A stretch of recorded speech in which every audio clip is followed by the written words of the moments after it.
Hello friends, ഇന്നത്തെ എപ്പിസോഡിൽ സത്യഭാമയുടെ വിഷമത്തോടെ പപ്പിമോള് പറയുന്ന ആ വാക്കു കേട്ട് വേദനയോടെ എല്ലാവരും പരസ്പരം നോക്കി. എല്ലാവരും സത്യാമ്മ പറയുന്നത് വിശ്വസിക്കുന്നില്ലല്ലോ. മറ്റുള്ളവർ പറയുന്നത് ഞാൻ ഈ വീട്ടിലെ ആരുമല്ല എന്നല്ലേ എന്നാ മോളുടെ ചോദ്യം കേട്ട് സത്യാമ്മ സങ്കടത്തോടെ മോളെ ചേർത്ത് പിടിച്ചു പറഞ്ഞു, എന്റെ പൊന്നുമോള് ഈ സത്യാമ്മയുടെ കുടുംബത്തിൽ തന്നെയാണ്. എന്റെ പൊന്നുമോള് ഇവിടുത്തെ എല്ലാമാണ്. അത് ആര് പറഞ്ഞാലും അതൊന്നും മോള് കാര്യാക്കണ്ട. അവരോടൊക്കെ പോകാൻ പറ. ഇതിനൊക്കെ ഈ സത്യാമ്മ ഒരു പരിഹാരം കണ്ടോളാം എന്ന് സത്യഭാമ മോളെ ചേർത്ത് പിടിച്ച് പപ്പി മോളെ ആശ്വസിപ്പിച്ചു. അതിനുശേഷം സത്യഭാമ പറഞ്ഞു, എന്തായാലും മോളുടെയും അമ്മയുടെയും DNA ടെസ്റ്റ് നടത്തി കഴിഞ്ഞാൽ പിന്നെ ആർക്കും പറയാൻ കഴിയില്ലല്ലോ മോള് ശ്യാമയുടെ മോളല്ല എന്ന്.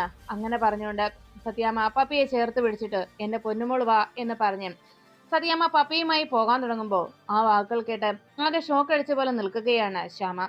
അപ്പോഴേക്കും സത്യാമ്മയുടെ തീരുമാനം അറിഞ്ഞ രാഘവൻ നായർ സത്യഭാമയോട് പറഞ്ഞു, കൊള്ളാം ഭാമേ, അതെന്തായാലും നല്ല തീരുമാനമായി. അങ്ങനെയാണെങ്കിൽ സുസ്മിതയെന്നല്ല ഒരാൾക്കും പിന്നെ നമ്മുടെ പപ്പിമോളെ ചോദ്യം ചെയ്യാനാവില്ല. പപ്പിമോളുടെ കാര്യം പറഞ്ഞ് പിന്നെ ആരും ഈ വീട്ടിലേക്ക് ഇതുപോലെ വന്നു കയറില്ല. അതെന്തായാലും നല്ല തീരുമാനമാണ് ഭാമേ താൻ എടുത്തത് എന്ന് രാഘവൻ നായർ സത്യഭാമയെ അഭിനന്ദിക്കുന്നു. സത്യഭാമ മോളെയും വിളിച്ചുകൊണ്ട് റൂമിലേക്ക് പോകാൻ തുടങ്ങുമ്പോൾ അരികിൽ നിന്ന് ശ്യാമയൊന്ന് നോക്കി സത്യഭാമ പറഞ്ഞു, ശ്യാമേ, നാളെ തന്നെ DNA ടെസ്റ്റ്, അതിന് പപ്പിമോളെയും റെഡിയാക്കി നാളെ തന്നെ രാവിലെ തന്നെ റെഡിയായി നിന്നോണം എന്ന് പറഞ്ഞ് സത്യാമ്മ മോളെയും കൊണ്ട് പോകുമ്പോ ആകെ സ്തംഭിച്ചു നിൽക്കുകയാണ് ശ്യാമ. ശ്യാമയുടെ മനസ്സിൽ ആ നിമിഷം ഓടിയെത്തിയത് താനും പപ്പിമോളും ഈ DNA ടെസ്റ്റിൽ നിന്ന് എങ്ങനെ രക്ഷപ്പെടും എന്നതായിരുന്നു.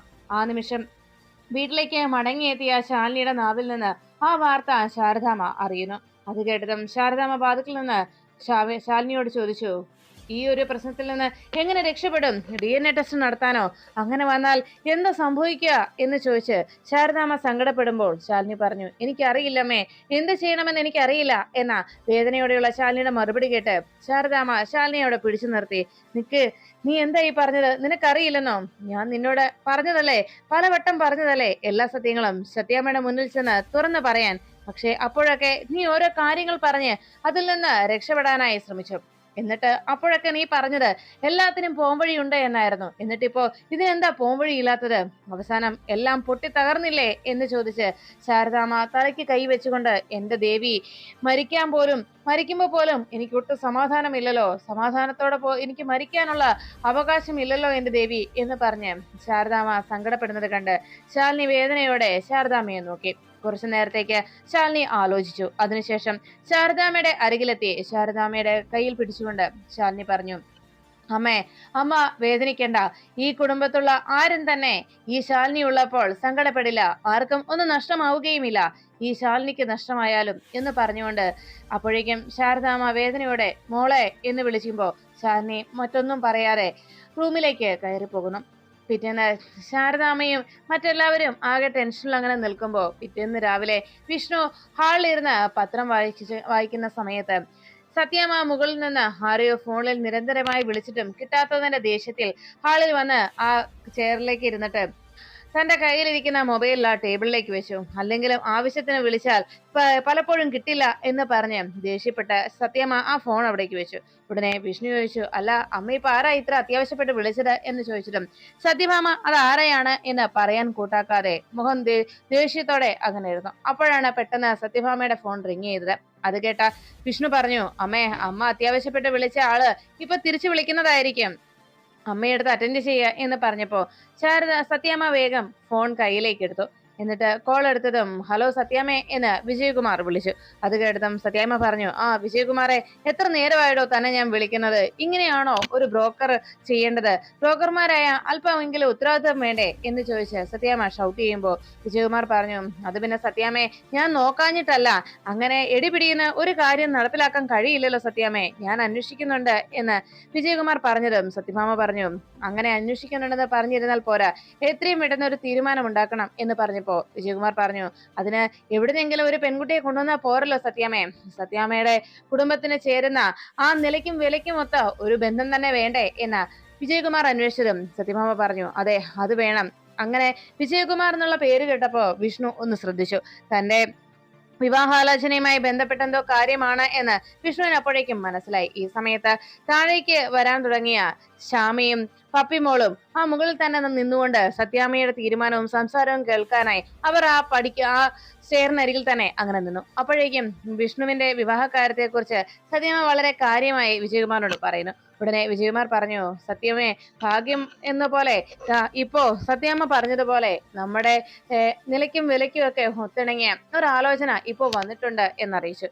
ഇനി പെണ്ണ് കാണാനായിട്ട് എന്ന് വരാൻ പറ്റും എന്ന് മാത്രം പറഞ്ഞാൽ മതി എന്ന് സത്യാമ്മയോട് വിജയകുമാർ അറിയിച്ചതും സത്യാമ്മ പറഞ്ഞു, അങ്ങനെയാണെങ്കിൽ നാളെ കഴിഞ്ഞ് മറ്റന്നാള്, എന്നിട്ട് 1-2 ദിവസം അങ്ങനെ എണ്ണി നോക്കിയിട്ട് സത്യാമ്മ പറഞ്ഞു, ഇന്നത്തേക്ക് 5-ാം ദിവസം വിഷ്ണു അവിടെ പെണ്ണ് കാണാനായി വന്നിരിക്കും. അത് കേട്ടതും വിഷ്ണു തന്റെ കയ്യിലിരുന്ന ആ പത്രം ഒന്നുകൂടി നോക്കിയിട്ട് കലിയോടെ ആ പത്രം അങ്ങ് മടക്കി. ഉടനെ ഫോൺ വെച്ച് കഴിഞ്ഞ വിഷ്ണുവിനോട് സത്യാമ്മ ചോദിച്ചു, വിഷ്ണു, ഞാൻ പറഞ്ഞ നീ കേട്ടില്ലേ എന്ന് ചോദിച്ചിട്ടും വിഷ്ണു ഒന്നും മിണ്ടാതെ വേഗം ആ ന്യൂസ് പേപ്പർ ആ സെറ്റിയിലേക്ക് വെച്ച് എഴുന്നേറ്റ് പോകാൻ തുടങ്ങിയപ്പോ സത്യാമ്മ പറഞ്ഞു, വിഷ്ണു അവിടെ നിൽക്ക്, നിന്നോടാ ഞാൻ ചോദിച്ചത് എന്ന് പറഞ്ഞതും വിഷ്ണു പറഞ്ഞു, പ്രത്യേകിച്ച് എനിക്കൊന്നും പറയാനില്ലാത്തത് കൊണ്ടാണ് എന്ന് പറഞ്ഞ് വിഷ്ണു പോകാൻ തുടങ്ങുമ്പോ സത്യാമ്മ പറഞ്ഞു, നിന്നെ അങ്ങനെ പ്രത്യേകിച്ചൊന്നും പറയാനില്ല എന്ന് പറഞ്ഞ് അങ്ങനെ അങ്ങ് പോകാൻ പറ്റില്ലല്ലോ. ഈ കാര്യത്തിൽ ഒരു തീരുമാനം നീ പറഞ്ഞേ പറ്റൂ. ഇപ്പോഴല്ല, അന്ന് ഇന്നേക്ക് 5-ാം ദിവസം നീ പെണ്ണ് കാണൽ ചടങ്ങ് കഴിഞ്ഞ് അവിടെ നിന്ന് മടങ്ങുന്ന നേരത്ത്. ഉടനെ വിഷ്ണു പറഞ്ഞു, അതെനിക്ക് ഇഷ്ടപ്പെട്ടാലല്ലേ, പെണ്ണിനെ എനിക്ക് ഇഷ്ടപ്പെട്ടാലല്ലേ എന്ന് ചോദിച്ചതും സത്യാമ്മ പറഞ്ഞു, പെണ്ണിനെ ഇഷ്ടപ്പെട്ടാൽ എന്നല്ല, അങ്ങനെ എവിടെയും ചെന്ന് നിനക്ക് പെണ്ണിനെ ഇഷ്ടപ്പെട്ടില്ല എന്ന് പറഞ്ഞ് അങ്ങനെ അങ്ങ് ഒഴിഞ്ഞു പോകാമെന്നുള്ള ആ ഒരു ഐഡിയ ഒന്നും ഇവിടെ ഇത്തവണ ഫലപ്രദമാകുമെന്ന് നീ കരുതണ്ട. കാരണം നീ എനിക്കൊരു വാക്ക് തന്നിട്ടുണ്ട്, മറന്നോ? അമാവാസി. അത് കേട്ട ഉടനെ വിഷ്ണു ദേഷ്യത്തോടെ സത്യാമ്മ നോക്കുമ്പോ, അതുകൊണ്ട് ഇവിടെ ഇഷ്ടവും ഇഷ്ടക്കേടും ഒക്കെ തീരുമാനിക്കുന്നത് ഈ സത്യഭാമയാണ് എന്ന് പറഞ്ഞ് സത്യാമ്മ വേഗം മുറിയിലേക്ക് പോയി. ഈ സമയത്ത് വിഷ്ണു ആകെ നിരാശയിലായി. എന്ത് ചെയ്യണമെന്നും എന്ത് പറയണമെന്നറിയാതെ ആകെ തകർന്ന മനസ്സുമായി വേഗം പുറത്തേക്ക് പോകുന്നു. അപ്പോഴേക്കും ഇതെല്ലാം കണ്ടും കേട്ടും നിന്നിരുന്ന ആ പപ്പിമോള് വിഷ്ണു സങ്കടപ്പെട്ട് പുറത്തേക്ക് പോകുന്നത് കണ്ട് വിഷ്ണു അച്ഛന്റെ പിന്നാലെ പുറത്തേക്ക് എത്തുന്നു. വിഷ്ണു ആകെ വിഷമത്തോടെ ആ പുറത്ത് വന്ന് വരാന്തയിലിരിക്കുമ്പോ വിഷ്ണുവിന്റെ മനസ്സിൽ മുഴുവൻ ആ നിമിഷം നിറഞ്ഞു നിന്നത് ശാലിനിയോടൊപ്പം ഉണ്ടായിരുന്ന സന്തോഷകരമായ സ്നേഹം നിറഞ്ഞ ആ നിമിഷങ്ങളും ജീവിതവുമായിരുന്നു. അതിനെക്കുറിച്ച് ഓർത്ത് വിഷ്ണു അങ്ങനെ വിഷമത്തോടെ അവിടെ വന്നിരിക്കുമ്പോ അരികിലേക്ക് പപ്പിമോള് എത്തി. വിഷ്ണു അച്ഛാ എന്ന് വിളിച്ചുകൊണ്ട് അരികിലേക്ക് വന്നതും വിഷ്ണു ചോദിച്ചു, എന്തു പറ്റി എന്ന് ചോദിച്ചപ്പോ വിഷ്ണുവിനെ അരികിലേക്ക് എത്തി ചോദിച്ചു, വിഷ്ണു അച്ഛന് ആകെ വിഷമമാണല്ലേ എന്ന് ചോദിച്ചതും എനിക്ക് വിഷമമൊന്നുമില്ല എന്ന് വിഷ്ണു പറഞ്ഞതും ഉടനെ പപ്പിമോള് പറഞ്ഞു, വിഷ്ണു അച്ഛൻ വിഷമിക്കണ്ട, സത്യാമ്മ വിഷ്ണു അച്ഛന്റെ വിവാഹാലോചന നടത്തുക അല്ലേ, പക്ഷേ വിഷ്ണു അച്ഛൻ ഇഷ്ടം ഇപ്പോഴും ചേച്ചിയമ്മയല്ലേ, ചേച്ചിയമ്മ വരും, വിഷ്ണു അച്ഛൻ വിഷമിക്കണ്ട കേട്ടോ, ഉടനെ തന്നെ ചേച്ചിയമ്മ വരും എന്ന് പറഞ്ഞതും ഉടനെ വിഷ്ണു പറഞ്ഞു, ആഹാ നീ കൊള്ളാലോടി എന്ന് ചോദിച്ചിട്ടും എനിക്കറിയാം വിഷ്ണു അച്ഛന്റെ മനസ്സിൽ എന്താണെന്ന്. അത് കേട്ട ഉടനെ വിഷ്ണു ചോദിച്ചു, ഓഹോ, ഒരു വലിയ സൈക്കാട്രിസ്റ്റ് വന്നിരിക്കുന്നല്ലോ എന്ന് പറഞ്ഞ് വിഷ്ണു അങ്ങനെ ചിരിക്കുമ്പോഴേക്കും പപ്പിമോള് പറഞ്ഞു, വിഷ്ണു അച്ഛൻ ആ തലയിങ്ങ കാണിച്ചേ, ഞാനൊരു കാര്യം പറയാം എന്ന് പറഞ്ഞതും ഉടനെ വിഷ്ണു ചോദിച്ചു, എന്താ? അതെ, സീക്രട്ടാ, ഞാൻ സീക്രട്ടൊക്കെ ചെവിയിലേ പറയൂ, ഇങ്ങ് കാണിക്കേ വിഷ്ണു അച്ഛാ എന്ന് പറഞ്ഞു വിഷ്ണു പതുക്കെ ചെവി ഓർത്തു. അപ്പോഴേക്കും പപ്പിമോള് പറഞ്ഞു, എനിക്കറിയാം വിഷ്ണു അച്ഛനെ ചേച്ചിയമ്മയെ മാത്രമേ ഇഷ്ടമുള്ളൂ, ചേച്ചിയമ്മയെ അല്ലാതെ മറ്റാരെയും വിഷ്ണു അച്ഛനെ വിവാഹം കഴിക്കാൻ ഇഷ്ടമല്ലെന്നും അറിയാം. സത്യാമ്മ ഇപ്പോഴും ഇങ്ങനെ നിർബന്ധം പറയുന്നത് കൊണ്ട് വിഷ്ണു അച്ഛനാകെ വിഷമത്തിലാണെന്ന് അറിയാം. വിഷ്ണു അച്ഛൻ വിഷമിക്കണ്ട കേട്ടോ, ഉടനെ തന്നെ ചേച്ചിയമ്മ വരും, ഞാൻ പ്രാർത്ഥിക്കുന്നുണ്ട്, കുട്ടികളുടെ പ്രാർത്ഥന ഈശ്വരൻ കേൾക്കും എന്ന് പറഞ്ഞത് വിഷ്ണു തന്നെ കുറിച്ച് പപ്പിമോള് പറഞ്ഞതെല്ലാം കേട്ട് സങ്കടത്തോടെ പപ്പിയുടെ മുഖത്തേക്ക് നോക്കുമ്പോ വിഷ്ണുവിന്റെ മനസ്സിൽ പറഞ്ഞു, എന്റെ മോളെ, നിനക്ക് എന്റെ മനസ്സ് മനസ്സിലാക്കാൻ കഴിയുന്നുണ്ടല്ലോ, പക്ഷെ മനസ്സിലാക്കേണ്ട ആള് എന്റെ ശാലിനി, അയാൾക്ക് മാത്രം എന്റെ മനസ്സ് തിരിച്ചറിയാൻ കഴിയുന്നില്ലല്ലോ എന്ന് വിഷമത്തോടെ വിഷ്ണു ആലോചിക്കുമ്പോ പപ്പിമോളി ചോദിച്ചു, എന്താ വിഷ്ണു അച്ഛൻ എന്താ ആലോചിക്കുന്നത്?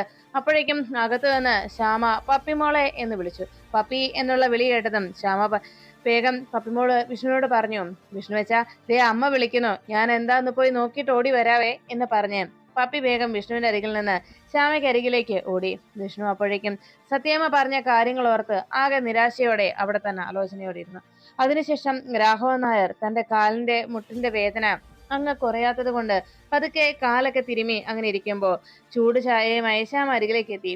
രാഘവൻ നായർ ചോദിച്ചു, മോളെ, ചായക്ക് നല്ല ചൂടുണ്ടല്ലോ അല്ലേ എന്ന് ചോദിച്ചതും ഉണ്ടച്ച എന്ന് പറഞ്ഞ് ചായ രാഘവൻ നായരുടെ കയ്യിലേക്ക് കൊടുത്തതും ശ്യാമ പോകാൻ തുടങ്ങുമ്പോ രാഘവൻ നായർ ആ ചായ എടുത്ത് തന്റെ മുട്ടിന് മുകളിൽ ഇങ്ങനെ ഓടിക്കുന്നത് കണ്ടു. അത് കണ്ട ഉടനെ ശ്യാമ ചോദിച്ചു, എന്താ അച്ഛാ, അച്ഛന് മുട്ടിന് വേദനയുണ്ടോ എന്ന് ചോദിച്ചതും, ഏയ് ഇല്ല, ചെറുതായിട്ടൊരു കുത്തല് പോലെ അത്രേ ഉള്ളൂ എന്ന് പറഞ്ഞപ്പോ ശ്യാമ പറഞ്ഞു, മനസ്സിലായി അച്ഛാ, അച്ഛനോട് വൈദ്യര് പറഞ്ഞാലേ ആ കുഴമ്പും ആ കുഴമ്പ് തേച്ചുള്ള എണ്ണ തേച്ചുള്ള കുളിയൊന്നും മുടക്കരുതെന്ന് എന്ന് പറഞ്ഞപ്പോ രാഘവൻ നായർ പറഞ്ഞു, ഓ ഇനി നീ അതൊന്നും എടുത്ത് ബഹളം ഉണ്ടാക്കാൻ പോകണ്ട എന്ന് പറഞ്ഞതും, പിന്നെ പറയാതെ എന്ന് ചോദിച്ചപ്പോ പെട്ടെന്ന് മുറ്റത്ത് ഒരു കാറ് വന്നു നിന്നും.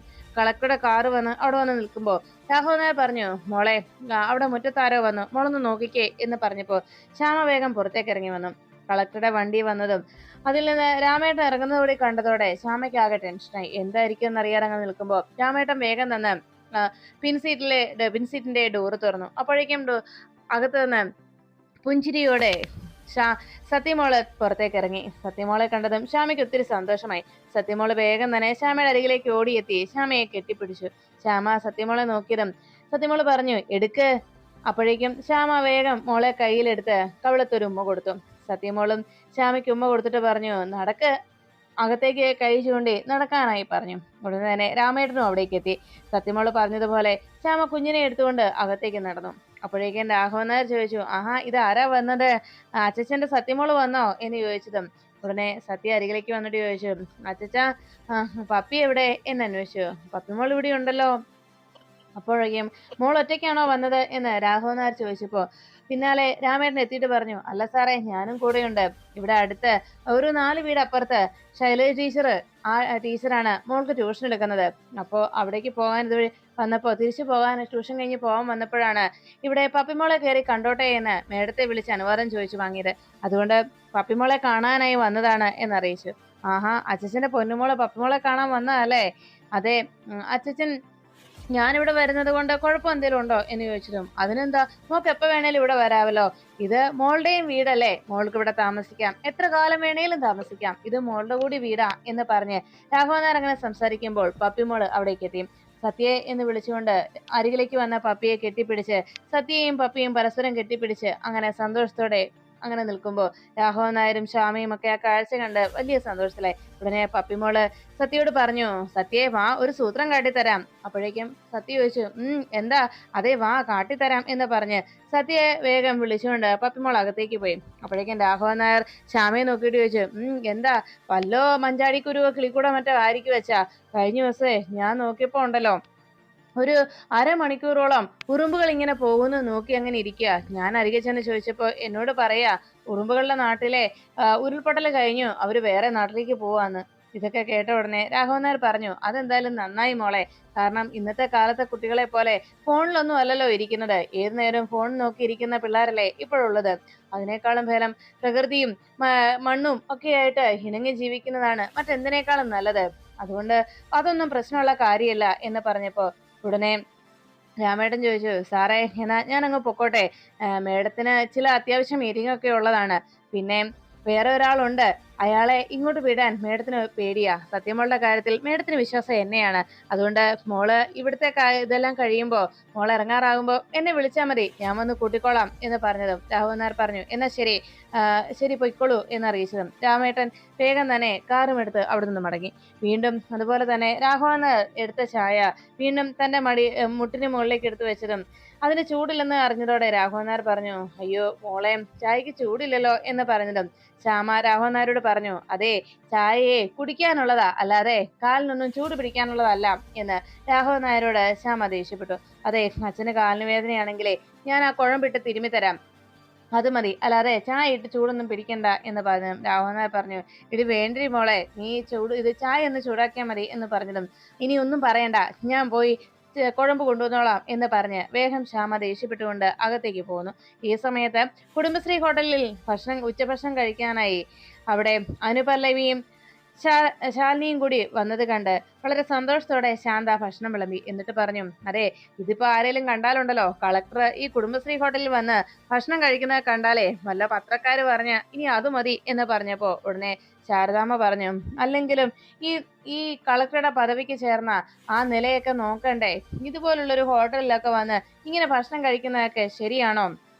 അല്ല, ഈ ആളുകളെയൊക്കെ അകറ്റി നിർത്തുന്നതിനെ പറ്റിയ ഒരു ഒരു ഇംഗ്ലീഷ് ഭാഷയുണ്ടല്ലോ മോളെ, അനുപല്ലവി. അതെന്താ ഈ ഇംഗ്ലീഷിൽ പറയുന്ന ആ ഭാഷ ഈ ആൾക്കാരെയൊക്കെ അകറ്റി നിർത്തുന്നതിനുള്ളത് എന്ന് പറഞ്ഞപ്പോ ഉടനെ അനുപല്ലവി ചിരിച്ചുകൊണ്ട് പറഞ്ഞു, പ്രോട്ടോകോൾ ശാരദാമ്മേ. അത് കേട്ട ഉടനെ ശാരദാമ്മ പറഞ്ഞു, അതെ, ആ പ്രോട്ടോകോൾ ഒക്കെ നോക്കണം എന്ന് പറഞ്ഞപ്പോ ശാലിനി പറഞ്ഞു, എന്റെ അമ്മേ, പണ്ട് കാലത്തുണ്ടായിരുന്ന അയിത്തവും നീചത്വവും ഒക്കെ ഉണ്ടായിരുന്നല്ലോ, അതിനൊക്കെ ഈ പുതിയ കാലത്തിട്ടിരിക്കുന്ന പേരാണ് പ്രോട്ടോകോൾ എന്ന് പറയുന്നത്. എന്നാല് ഇപ്പൊ നമ്മൾ കാണാറുണ്ടല്ലോ, ഈ വലിയ വലിയ ഈ പ്രോട്ടോകോൾ പറയുന്ന മന്ത്രിമാരും പ്രധാനമന്ത്രിമാരും ഒക്കെ ഈ രാമേട്ടന്റെയും കുമാരേട്ടന്റെയും ഒക്കെ കടയിൽ പോയി ഭക്ഷണം കഴിക്കുന്നതും പിന്നെ അത് വലിയ വാർത്തയായി പത്രങ്ങളിൽ വരുന്നതും അതിനുശേഷം പിന്നെ ആ കടയ്ക്ക് വരുന്ന പേര് തന്നെ അത് പ്രധാനമന്ത്രി ഹോട്ടൽ എന്നൊക്കെയാണ്. അതാ പറഞ്ഞത് VIP ഹോട്ടലായി മാറും. എന്റെ അമ്മേ, അങ്ങനെയൊക്കെ എവിടെ സംഭവിക്കുന്നത് എന്ന് പറഞ്ഞത് ശാരദാമ്മ പറഞ്ഞു, അയ്യോ, ഞാനില്ലേ നിന്റെ നാവ് തടുക്കാൻ എന്നെ കൊണ്ട് പറ്റില്ലേ എന്ന് പറഞ്ഞു ശാരദാമ്മ കൈകൂപ്പി നിൽക്കുന്നത് കണ്ട് ശാന്തയും അനുപല്ലവിയും ചിരിച്ചു. അപ്പോഴേക്കും ശാലിനി ഭക്ഷണം കഴിച്ചതിന് ശേഷം കൈ കഴുകാനായി എഴുന്നേറ്റ് വാഷ്റൂമിനരികിലേക്ക് പോകുമ്പോൾ അനുപല്ലവി പറഞ്ഞു, എന്റെ ശാരദാമ്മേ, മേഡം ചിലപ്പോ ഞങ്ങൾ കളക്ട്രേറ്റിലുള്ള എല്ലാവരെയും കുറെ നേരത്തേക്ക് ഇതുപോലെ വണ്ടടിപ്പിച്ച് നിർത്തും.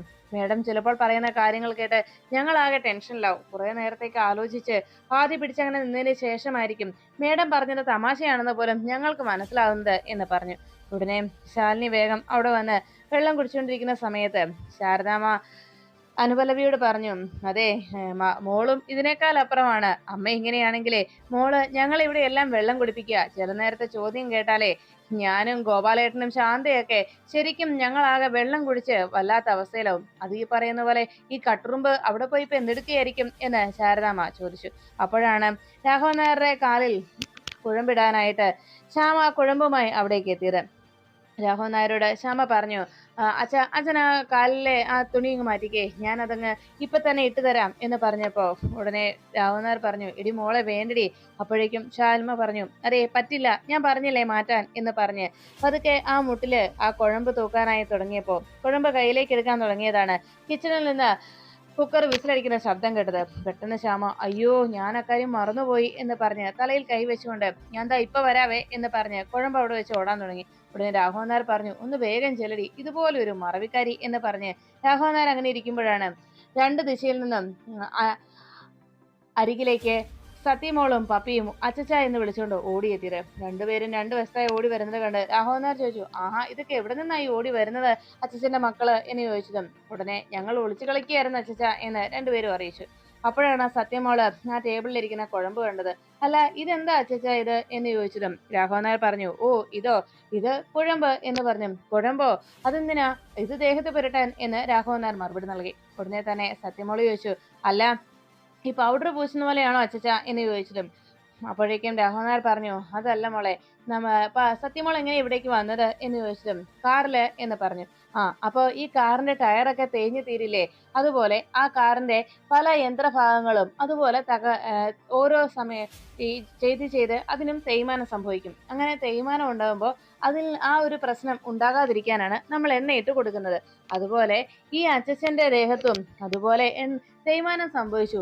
ആ തേയ്മാനം ഇല്ലാതാക്കാനാണ് ഈ കുഴമ്പ് തേക്കുന്നത് എന്ന് പറഞ്ഞത്. ഉടനെ തന്നെ സത്യമോള് ചോദിച്ചു, അപ്പോ പപ്പിമോളുടെ അച്ചച്ചയുടെ ദേഹം മുഴുവൻ തേഞ്ഞോ എന്ന് ചോദിച്ചതും രാഘവൻ നായരും പപ്പിമോളും ആ ചോദ്യം കേട്ട് ചിരിച്ചു. ഉടനെ തന്നെ സത്യമോള് ചോദിച്ചു, എന്നാലേ നമുക്ക് ഒന്ന് സർവീസ് ചെയ്താലോ പപ്പി അച്ചച്ചനെ എന്ന് ചോദിച്ചതും സർവീസ് ചെയ്യാനോ, അതെന്താ എന്ന് സത്യമോളോട് പപ്പി അന്വേഷിച്ചു. അപ്പോഴേക്കും സത്യമോള് പറഞ്ഞു, അതെ, വണ്ടിക്ക് ഇങ്ങനെ യന്ത്ര തകരാറൊക്കെ സംഭവിക്കുമ്പോ ആ വണ്ടി വർക്ക്ഷോപ്പിൽ കയറ്റുമല്ലോ, അതിനെ സർവീസ് ചെയ്യാന്ന് പറയാ. അതുപോലെ നമുക്ക് അച്ഛനെ സർവീസ് ചെയ്താലോ?